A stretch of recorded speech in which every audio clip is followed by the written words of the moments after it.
Shalom. First and foremost, want to give all praises, honor, and glory to Yahweh, Ba'ashem, Yahweh Shai, Ba'ashem, Rakakwadash. Double honor to our apostles and elders, the GMS that rule well. Peace, love, and salutations to all the brothers out there pushing this word of sincerity and the truth. Shalom to all the brothers, sisters, and children out there keeping this word of sincerity and the truth. All right, I just want to go into a quick little lesson, going into which center around the parable of the great Yahweh Shai gave about the Lazarus and the rich man, and show how that's finna play out on this earth, which is already playing out. But now the other side of it's finna play out, because at first the rich man was enjoying the fruits of being in the power seat, while Lazarus was at the bottom being poor, and how that represents Esau, Edom, and a nation of Israel today. But then on the flip side, everything is going to reverse, and this is what we're coming into, So start at verse 19. It says, there was a certain rich man which was clothed in purple and fine linen, which purple, it represents rulership. The purple, the color of purple is like symbolic for royalty, rulership. So in this what it's talking about. And the rich man is Esau, Edom. That's who it represents. There was a certain rich man which was clothed in purple and fine linen and fared sumptuously every day. Which, get that word sumptuously. Hit translate.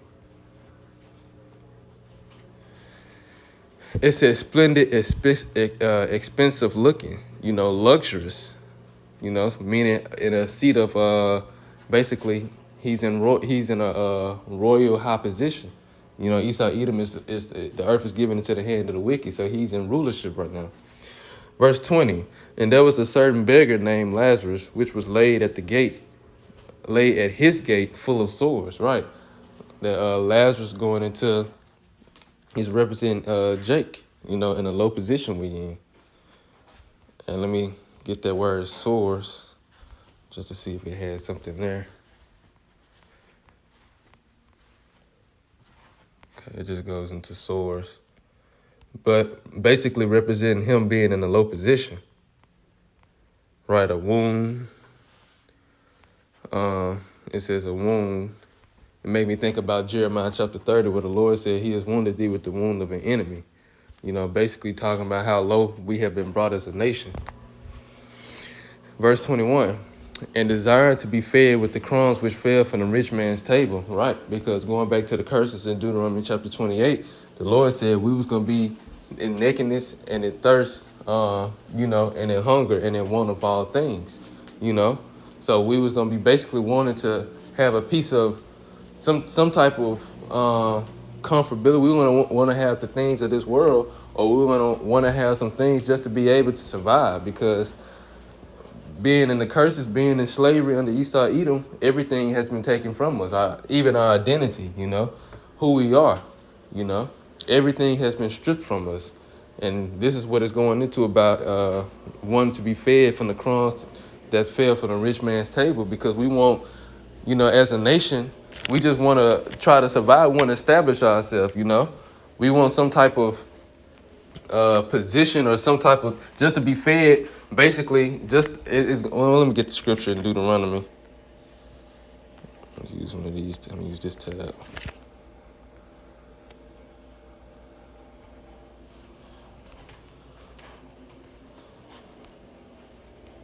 Going into the curses, how everything was taken from us, and then you got Jeremiah 17:4, how we was going to discontinue from our heritage.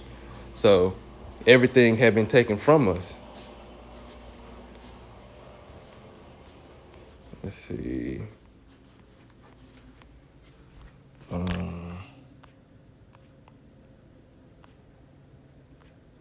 think I passed it. No, here it is. This is Deuteronomy 28:48. Therefore shalt thou serve thy enemies, which the Lord shall send against thee, in hunger and in thirst and in nakedness and in want of all things. So that's going into the desire to be fed from the crumbs, with the crumbs that fell from the master's table. Our people are basically wanting to have some type of survivability in under Esau, Edom's rulership. It says, and he should put a yoke of iron around upon thy neck until he have destroyed thee. Right, so this is how I know who he's talking about. because the so-called white man has done this to the nation of Israel, you know, particularly the southern kingdom. Because when you pull up the images, that's what you're going to see, the southern kingdom. But he did it to all 12 tribes. You know, he put us all in captivity, you know. So going back to Luke 16, it says, and there was a certain beggar named Lazarus, which was laid at his gate full of sores, and desiring to be fed with the crumbs which fell from the rich man's table. Moreover, the dogs came and licked his sores. Right. The dogs represent the other nations. The other nations, they came and basically, where it say licked his sores, is going into how they ate off of us. You know, they're making money off of us. They're able to come over to America, which this is in Deuteronomy 28 as well. They're able to come over into America, get, you know, stores, get gas stations, be able to open up different shops, different restaurants, and make money off of Jake. And then that money goes to their people, you know. It's used to benefit them. Nothing goes back to Jake. Nothing is used to help Jake. Let's see.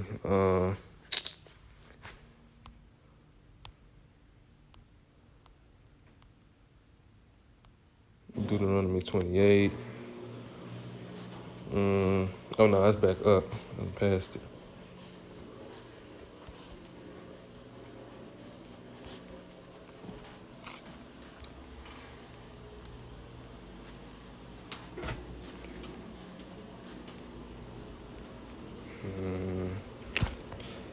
I might have to type it in.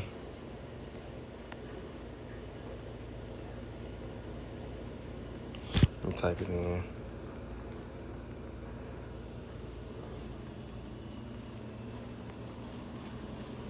Cool. Deuteronomy 28:43. The stranger that is within thee shall get up above thee very high, and thou shalt come down very low. Right. So the stranger that is within thee is going into these other nations. So they'll come over here and have a higher status in society than we would. It said they should come above thee very high. They got a higher position, higher status in society, because you'll never see these other nations. You don't see their children in your schools, you know, in Jake's schools. You know, you don't see them. You don't really see them going to a lot of the colleges Jake go to, because they going to all these higher level colleges, higher level schools, these private schools. You know, and that's just a small example. But you don't never really see these other nations amongst Jake. You know, they ain't living like Jake. You know, they actually living decent. They living better than Jake. How we are. And like I said, the stranger that is within these. So they're not originally from this place. You know. They're not originally from America. So it says, the stranger that is within thee shall get above thee very high, and thou shalt come down very low. Right. That's the curses. And this is the dogs that it's talking about. So this verse 21 again. And desiring to be fed with the crumbs which fell from the rich man's table. Moreover, the dogs came and licked his sores. And it came to pass that the beggar died and was carried by the angels into Abraham's bosom. The rich man also died and was buried. Right. It said the beggar died and was carried by the angels into Abraham's bosom. And, you know, Abraham's bosom, it's just representation. It's representing the covenant that the Lord made with Abraham. You know, Abraham, Isaac, and Jacob. This is what it's representing, because the Lord said he was going to multiply Israel. He multiplied his seed as the sands of the sea, the stars of heaven. He was going to be our God, and we was going to be his children. And he was going to give us the kingdom, you know. He told that to, you know, the blessings with Isaac and Jacob, you know. This is what it's representing. And then it said the rich man also died and was buried. And in hell, which is going into the grave, not, no, because the Lord given a parable, but it's not talking about no burning place on the ground. There is no such thing as a burning place on the ground, hell, where it's fire and Satan down there waiting on people to come down there. Okay, but the Lord giving a parable. It's not talking about no place that they teach you in Christianity in these churches. So it says, and in hell he lift up his eyes, being in torment, and seeth Abraham afar off. And hell also is a condition. You know, it's talking about basically how basically the roles are reversed, because right now we are in hell. We in hell. Okay, let me get that too. That hell is a condition. and not talking about no burning place underground. It's also talking about the grave, because hell is the grave. Let me get that first.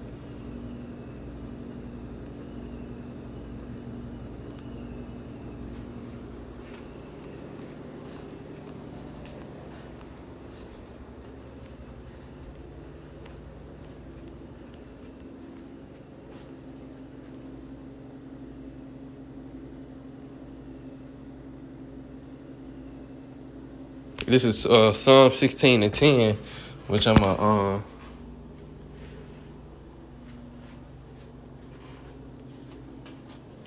gonna just get 10.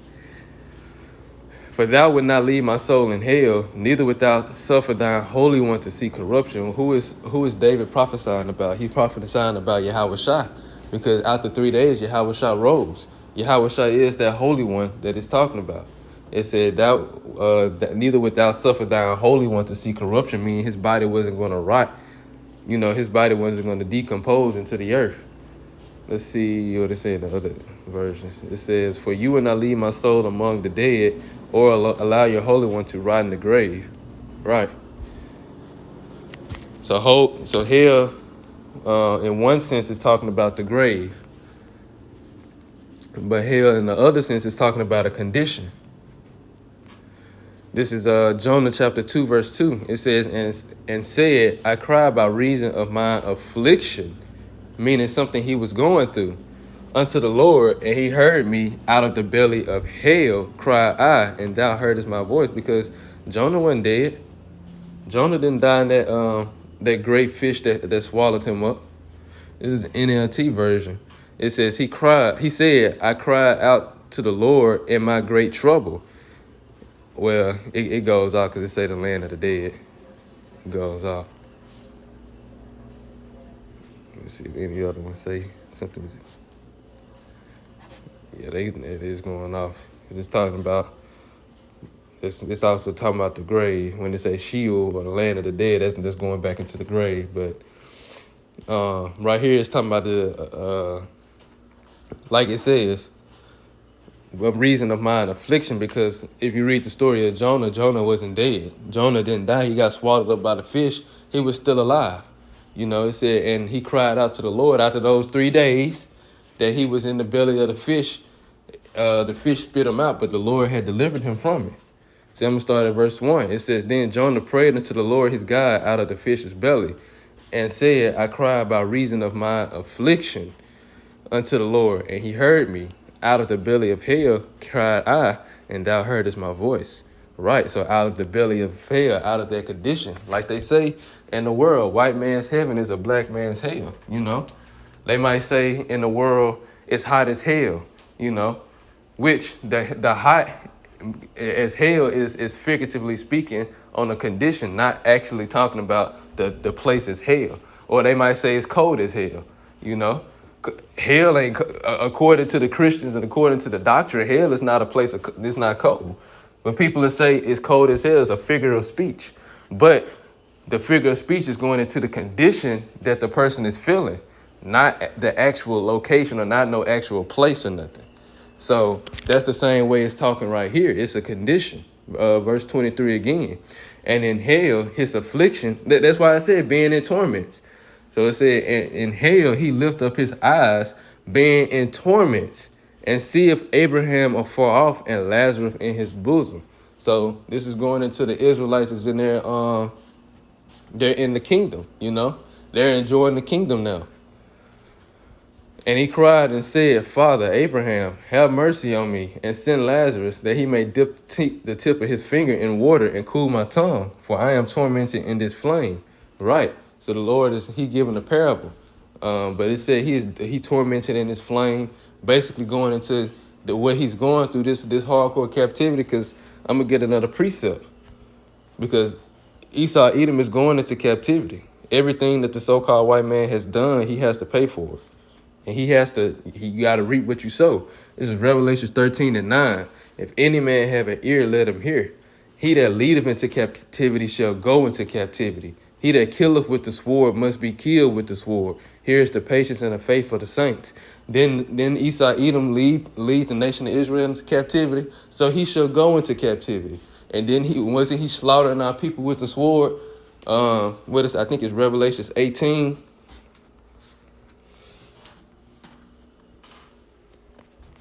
The second to last verse or the last verse. Yeah, Revelations 18:24. Going into Babylon the Great, which is America, it says, and in her was found the blood of prophets and of saints and all that were slain upon the earth. So he killed the people of the nation of Israel with the sword. He must be killed with the sword. This is the patience and the faith of the saints. This is what the Lord requires. Otherwise, it wouldn't have been written. This is what's going to happen. So, going back to Luke 16:24, when it said, and he cried unto cried and said, Father Abraham, have mercy on me, because I'm gonna get another precept too. I believe it's Isaiah 33. Salakia, Isaiah 47:6. I'm gonna get Isaiah 33 as well. But this is Isaiah 47:6. Matter of fact, I'm gonna get Isaiah 6:33 first. It's Isaiah 33:1. Woe to thee that spoilest, and thou wast not spoiled, and that dealest treacherously, and they dealt not treacherously with thee. Who is the they? Going into the Israelites. And who is the ones that did this? The so-called white man, Esau Edom. He dealt treacherously with the nation of Israel. He spoiled the nation of Israel. It says, and dealest treacherously, and they dealt not treacherously with thee. When thou shalt cease to spoil, thou shalt be spoiled. And when thou shalt make an end to deal treacherously, they shall deal treacherously with thee. Right. Because going back to Revelations 13:9, where the Lord said, he that leadeth into captivity shall go into captivity. He that killeth with the sword must be killed with the sword. He that dealeth treacherously will be dealt with treacherously. And he that spoil, he will be spoiled by the same. This is going into you reaping what you sow. You know, what the world called karma. This is what you reap, what you sow. So if the so-called white man, if any nation has done this to one group of people, to the nation of Israel, this must be done. This must be dealt back with them, you know. So the Lord is going to do this. He's going to cause all these other nations to go into captivity, you know, because all these nations have taken us into captivity, which I'm going to get there too. All these nations have taken us into captivity, but in the parable in Luke, it's mainly going into Esau Edom because he is the power. He's the power seat right now. You know, he is in rulership. And it said the scriptures say Esau Edom is the end of the world, or Esau is the end of the world, and Jacob is the beginning of it that followeth. So this is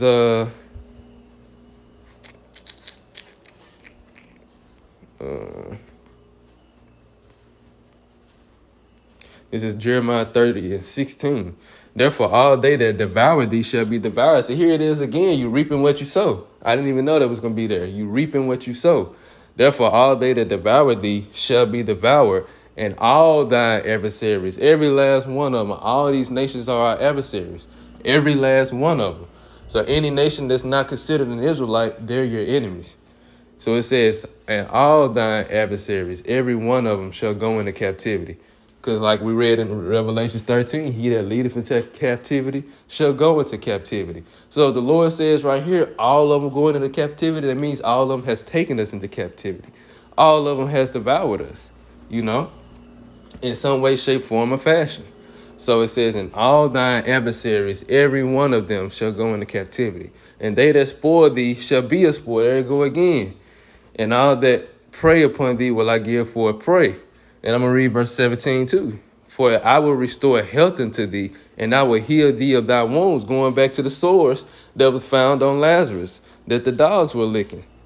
The dogs represent the other nations. So it says, for I will restore health unto thee, and I will heal thee of thy wounds, saith the Lord. Because they called thee an outcast, saying, this is Zion, who no man seeketh after. Right. You know, these niggas, they gone, you know.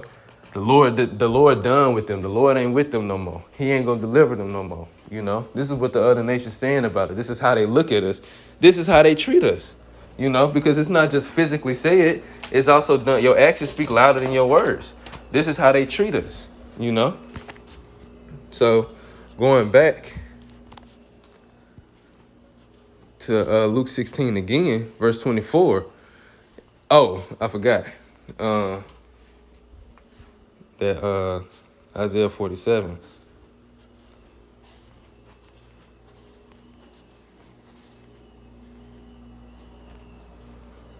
This is Isaiah 47:6. I was wroth with my people. I have polluted my inheritance and given them into thine hand, that them is Israel, and thine hand is going into Esau, Edom, these, so-called white men.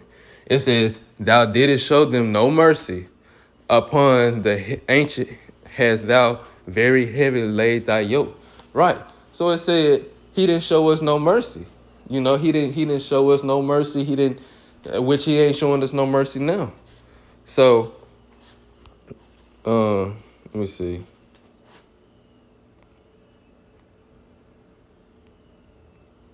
I think it was another one.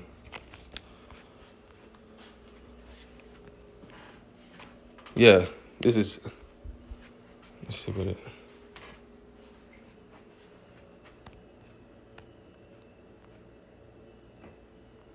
Okay, this is James chapter 2, verse 13.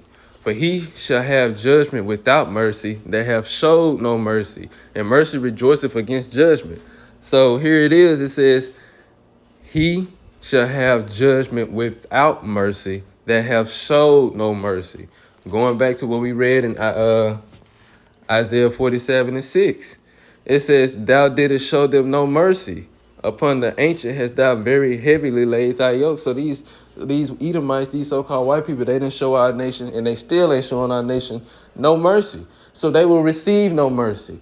Just like we read everything else, you reap what you sow, This going back to Luke 16, verse 24 again. And he cried and said, Father Abraham, have mercy on me, and send Lazarus, that he may dip the tip of his finger in water and cool my tongue. For I am tormented in this flame. This is going into when he in captivity, when he being dealt treacherously with, when he being spoiled, when he ain't showing no mercy, when he being killed with the sword, going into him reaping what he sowed. When he being devoured. Verse 25, but Abraham said, Son, remember that thou in thy lifetime, meaning his lifetime represents when you was in rulership, remember that thou in thy lifetime receivest thy good things, and likewise Lazarus evil things. So all the things that we just went through, all the scriptures that we just covered that said what the so-called white people, what Esau, Edom, and these other nations, but mainly Esau, Edom, has done to our nation, that's the evil things. But he received the good benefits. He received all the good things. He received the benefits of spoiling the nation of Israel and dealing treacherously with us, putting a bottle to our neck that he may see on our nakedness. Habakkuk chapter 2. Esau, Edom received all the benefits of that. So now it's finna be the reverse. It says, but now he is comforted and thou art tormented. Now you going through what you put him through. Now you got to eat the same. You got to reap what you sow. Verse 26. And besides all this, between us and you, there is a great gulf fixed, so that they which would pass from hence to you cannot, neither can they which to us that would come from thence. And what this is going into, because in Esau Edom's society, in his kingdom right now, it's not meant for Jake to prosper. It's not meant for Jake to come up and enjoy the fruits and the benefits of Esau Edom kingdom, unless you living wickedly. And even then, you still a slave, because at any time Esau Edom will show our people that they still a slave, you still under me, But the point is, we're not enjoying the kingdom of Esau Edom, We're not enjoying his basically his rulership as a whole.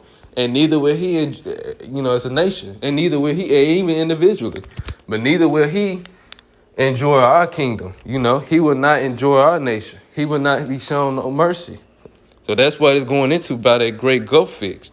He cannot come into our kingdom. He ain't going, after a certain amount of years, we being built up and everything, he going to just be able to start enjoying the benefits of, us replenishing and the earth being turned back into paradise.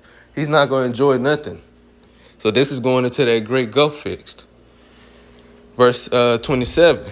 Then he said, I pray thee, therefore, Father, that thou wouldest send him to my father's house. For I have 5 brethren, that he may testify unto them, lest they also come into this place of torment. Right. And Abraham said unto him, they have Moses and the prophets, let them hear them. Right, which we prophesying all of this to come now. And he said, nay, Father Abraham, but if one went unto them from the dead, they will repent. And he said unto him, if they hear not Moses and the prophets, neither will they be persuaded, though one rose from the dead. So Yahweh Shah was basically giving that parable about what's going to happen. How he was basically telling the people, telling what was going to happen, how it is now. You know, when I say, well, back then, but mainly now, you know, the time of America now, and then how it's going to be in the kingdom. You know, these other nations not going to, well, Esau, Edom, he ain't going to be able to enjoy the kingdom. He not going to enjoy it at all. You know, he's going to be the one getting tormented the most. So this is Psalms chapter 75, verse 6, just sticking on the point of the great gulf fixed. It says, for promotion cometh neither from the east, nor from the west, nor from the south. But the Most High, Yahweh Shem Yahushua, is the judge. He put him down one and set up another. So going back to where it said in verse 25, it said, but now he is comforted and thou art tormented. This is the Lord putting down Esau, Edom and his kingdom and setting up the nation of Israel. You know, 2nd Ezra chapter 6, Esau is the end of the world. Jacob is the beginning of it that followeth. So this is the Lord putting down one and setting up another. And this is what he's doing now. What do Yahweh shall say? The kingdom of heaven is within you. The kingdom of heaven is this. It starts with this word. It starts with the people. And we have to understand how to even run and manage a kingdom. So when we get the physical kingdom, when it comes, we'll know how to live, you know? We'll know how to manage it. We'll appreciate it. We'll be disciplined. This is Daniel chapter 2, verse 20. Daniel answered and said, blessed be the name of Yahweh Ba'ashem Yahushua forever and ever, for wisdom and might are his. And he changeth the times and the seasons. He removeth kings. Kings, the word kingdom comes from the word king. So to have a king, that means he has to have a kingdom to rule. And set up kings. So the Lord is finna set up a kingdom. He's finna establish the kingdom of heaven on earth, which is gonna be the ruled by Yahweh Shah, you know, the 144,000. He giveth wisdom unto the wise and knowledge to them that know understanding. Right. He revealeth the deep and secret things. He knoweth what is in the darkness, and the light dwelleth with him. This is Jeremiah chapter 30. I think I already got this. No. I'm going to get it. Jeremiah 30 and 8. But it shall come, going to the point of, he is comforted and thou art tormented. For it shall come to pass in that day, said the Lord Yahweh Ba'ashem Yahushua of hosts, that I will break his yoke from off thy neck and will burst thy bonds, and strangers shall no more serve themselves of him. Right. Because right now, we are subjugated under Esau, Edom, and these other nations, like it said, Deuteronomy 28, they coming over here. They come to America and benefit off of our people. You know, they benefit because they're making money off our people, and it's benefiting them. You know, but it said, strangers shall no more serve themselves of him. These other nations, Esau, Edom, that bursting his yoke off our necks and bursting thy bonds, is going to free us from the captivity, which starts mentally, spiritually. Verse 9, but they shall serve the Lord Yahweh Shem Yahushua their God, and David their king, whom I will raise up unto them. Therefore fear thou not, O my servant Jacob, said the Lord, neither be dismayed, O Israel. For lo, I will save thee from afar. And it said, I will save thee, whose name means to save, Yahweh Shah. This is who he's going to sing. Yahweh Shah, he saves, he delivers. I will save thee from afar, and thy seed from the land of their captivity. And Jacob shall return, and shall be in rest, and be quiet, and none shall make him afraid. Ain't that what it said back here? It said, verse 23, and in hell, going into Esau, Edom being in captivity, he lift up his eyes, being in torment, and see if Abraham afar off and Lazarus in his bosom. He's in rest, you know. He's in that, and he's quiet, and none is making him afraid. Let's see. This is Isaiah chapter 60, I forgot. Oh,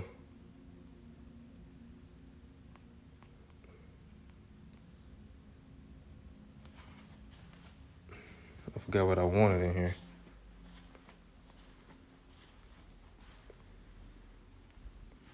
Okay, I don't think I want that scripture no more.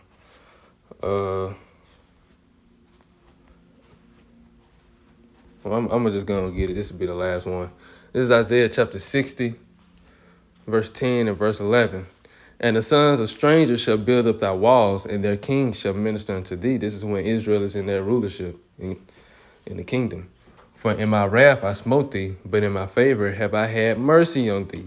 Right. So the Lord is having mercy on us. That's why we still here.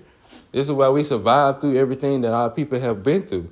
Because Yahweh Shem Shai have had mercy on us, you know. And that mercy is enduring, is still continuing, you know, because we have this word now. We know who we are. We rising back up. We have knowledge that's not even on this. It's not even from this earth, you know. It's this knowledge is not even from this realm, you know. This is the Lord having mercy on us, and He's gonna set us up into the kingdom. It says, therefore thy gates shall be open continually; they shall not be shut day nor night, that men may bring into thee the forces of the Gentiles, and that their kings may be brought. For the nation that will not serve thee shall perish. Yeah, those nations shall be utterly wasted. Right. So this is what the Lord is doing for us. You know, this is going into that great gulf being fixed. You know, because right now it's a great gulf